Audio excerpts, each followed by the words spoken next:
دیکھیے، رحمت للعالمین کا جو مزاج ہے زندگی گزارنے کا، وہ مزاج ہے میانہ روی کا، یعنی ایک بیلنس زندگی کا، جس میں کوئی شدت، کوئی ایکسٹریمزم نہیں ہونا چاہیے۔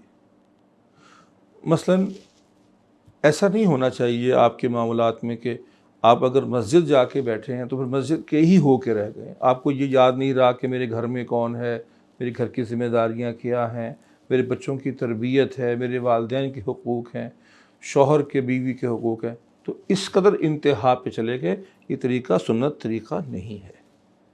اور نہ یہ کہ جب آپ گھر کی طرف یا کاروبار اور دکان میں جائیں تو یہ بھول جائیں کہ جی مسجد بھی کوئی چیز ہے، نماز بھی کوئی شے ہے، اور یہ بھی میرے اوپر فرض ہے کہ جی بس وہ کمائی صرف فرض ہے اور بس یہی نہ، یہ بھی دوسری انتہا ہے۔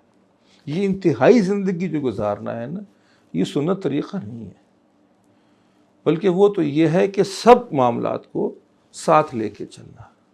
یہ ایک بیلنسڈ کچھ کہتے ہیں نا کہ زندگی گزارنا، سب حقوق العباد بھی ادا کرنا اور حقوق اللہ بھی ادا کرنا۔ اور حقیقت تو یہ ہے کہ یہ صرف سمجھانے کے لیے ہے فرق۔